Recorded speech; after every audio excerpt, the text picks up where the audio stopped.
Hello everyone. हाँ जी, हमारी unit continue चल रही थी थर्मोडायनेमिक्स। थर्मोडायनेमिक्स में लास्ट टाइम हमने किया था वर्क डन, और वर्क डन हमारे पास होता था W equal to minus P dV।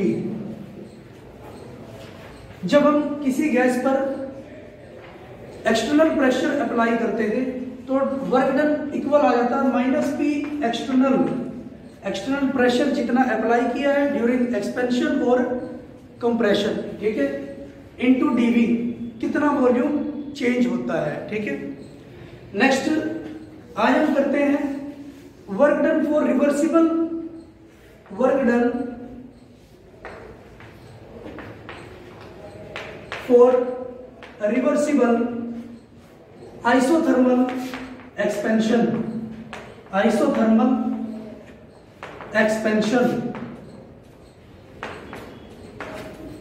हाँ जी, एक्सपेंशन है तो वॉल्यूम चेंज होगा।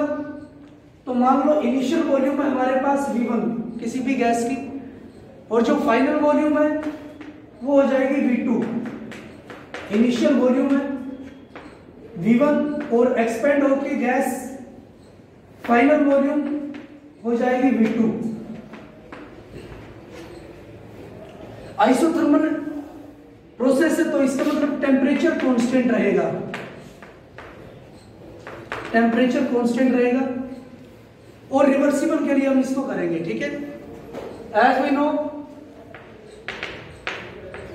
नो जो वर्क डन होता है डेल W इक्वल टू होगा minus P external into dV।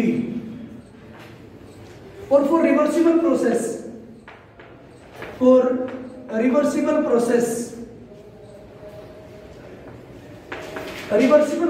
के लिए जो एक्सटर्नल प्रेशर होगा, एक्सटर्नल प्रेशर इक्वल होगा इंटरनल प्रेशर के। जितना हम गैस को कंप्रेस करेंगे या जितना हम गैस पर प्रेशर अप्लाई करते हैं उतना ही गैस हम पर प्रेशर अप्लाई करेगा। क्लियर है? तभी वो प्रोसेस रिवर्सिबल प्रोसेस माना जाता है, ठीक है। गैस भी उतना ही प्रेशर एक्सर्ट करेगा जितना हम उस पर अप्लाई कर रहे हैं। तो मैं बोल सकता हूं कि एक्सटर्नल प्रेशर इंटरनल प्रेशर के इक्वल होगा, ठीक है। हाँ जी, वैल्यू पुट करते हैं। Del W equal to minus P internal into dV, minus P internal into dV। Clear? हाँ जी, integrating both side, integrating both sides, integrate करते हैं। हाँ जी, तो ये बचेगा मेरे पास W equal to integration of from V1 to V2, क्योंकि गैस एक्सपेंड हो रही है, ठीक है। तो इनिशियल वॉल्यूम से चेंज होगी वो फाइनल वॉल्यूम में, minus P into dV, minus P into dV। For an ideal gas, for one mole of ideal gas या n mole of ideal gas, PV होता है हमारे पास PV equal to nRT for n moles of ideal gas. PV equal to nRT, ठीक है। P equal to होगा हमारे पास nRT by V। Pressure equal आ गया nRT बाय V के। हाँ जी, P की वैल्यू पुट करिए तो ये आ जाता है W equal to minus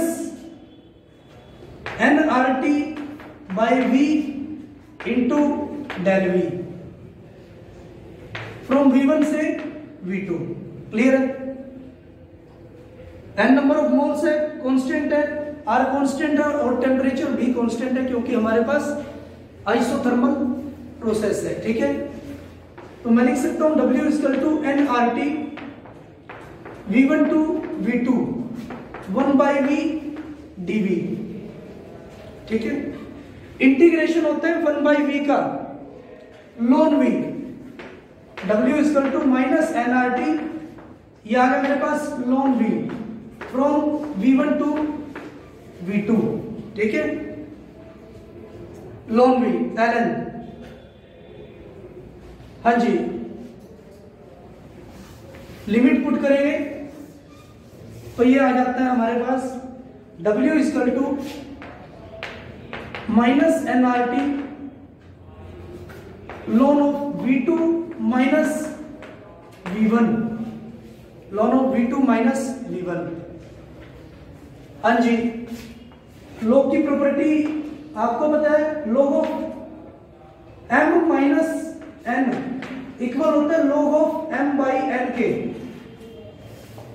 log of m minus n equal होता है log of m by n के। तो मैं इसको लिख सकता हूं W equal to minus nRT ln of v2 by v1, ठीक है। ln को चेंज करते हैं log में, जो ln होता है वो होता है log to the base e, log to the base e, और जो हम स्टडी करते हैं वो होता है log 10, log to the base 10, और log to the base e equal होता है या फिर ln इक्वल होता है 2.303 इंटू log ऑफ 10, क्लियर है। तो ln को हम चेंज कर सकते हैं log में, इससे 2.303 से मल्टीप्लाई करके, ठीक है। तो मैं लिख सकता हूं वैल्यू W हमारे पास आ जाएगा W equal to minus nRT into 2.303 log v2 by v1, या W equal to minus 2.303 nRT log of v2 by v1, ठीक है। W equal to minus 2.303 nRT log v2 by v1, clear है।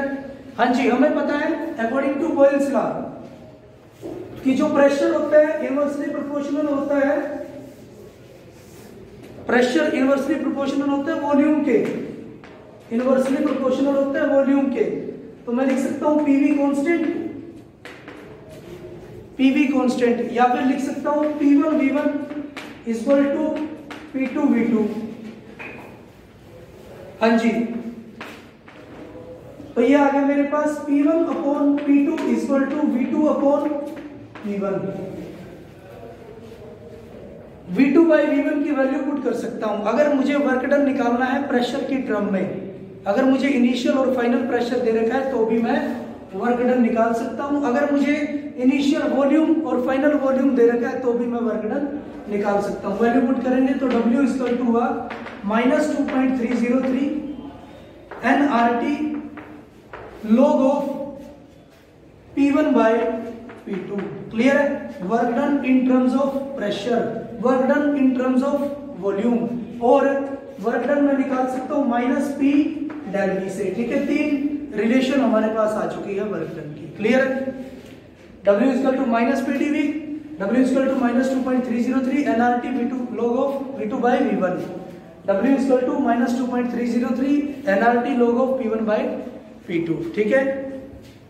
हाँ जी, जो वर्क डन नेगेटिव साइन है, work done जो negative sign आया है वो इंडिकेट करता है एक्सपेंशन प्रोसेस को, ठीक है।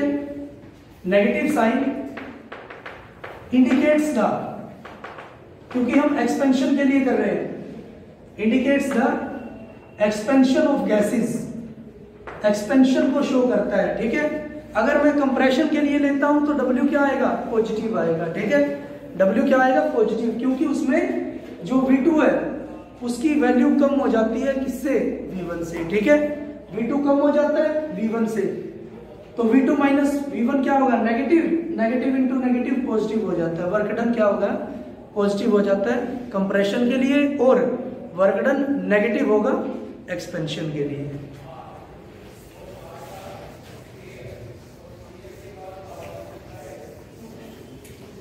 हाँ जी, नेक्स्ट टॉपिक हम करते हैं first law of thermodynamics. First law of thermodynamics बहुत ज्यादा इंपॉर्टेंट।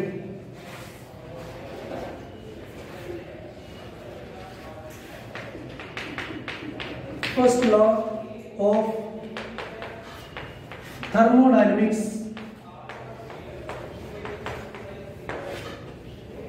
हाँ जी, फर्स्ट लॉ दिया गया था on the behalf of energy या इंटरनल एनर्जी किसी भी सिस्टम की के बिहाफ पर फर्स्ट लॉ दिया गया था।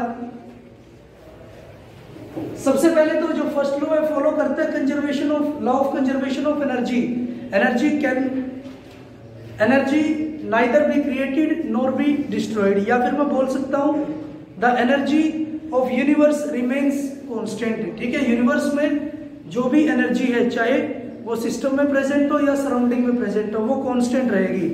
Although it may undergo transformation from one form to another. ठीक है, the energy into the universe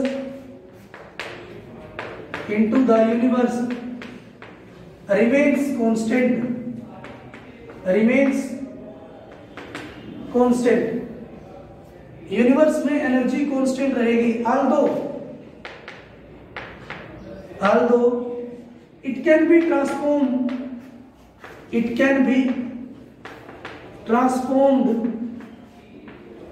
from one form to another form,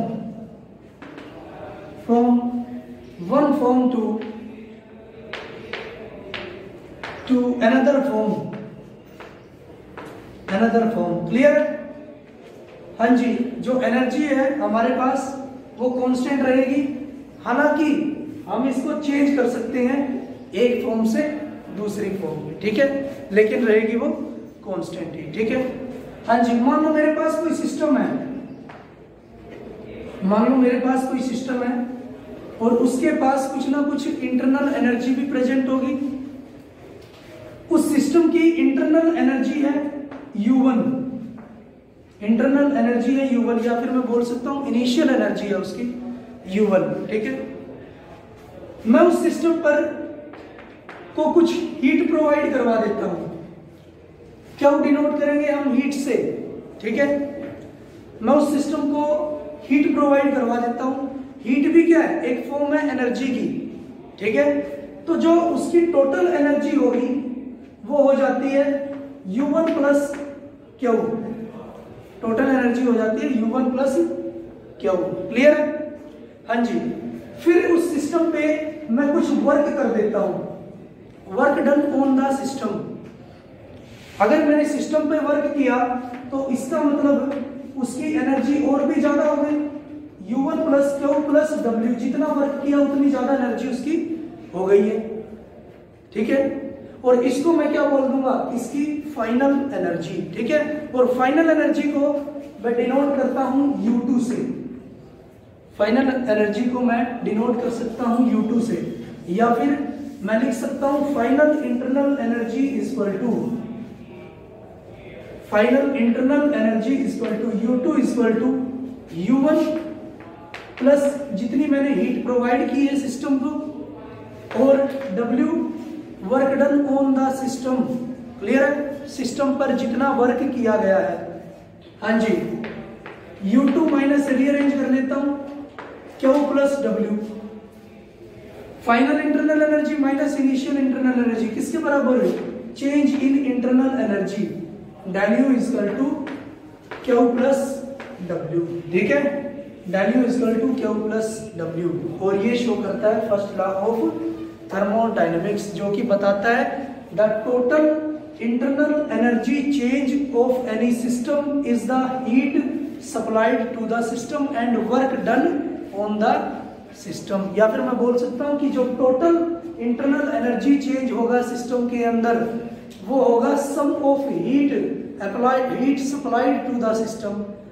सम किसका? जितनी हीट सप्लाई की गई है सिस्टम को, और work done on the system, कितना वर्क किया गया है सिस्टम पर। ठीक है, तो मैं स्टेटमेंट को लिख सकता हूं the total internal energy change,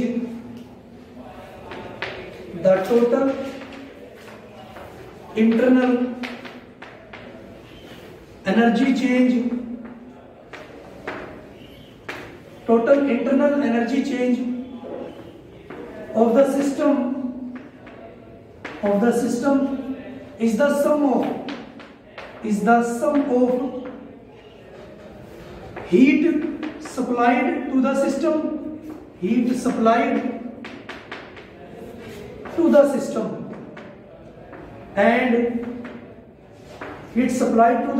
and work done on the system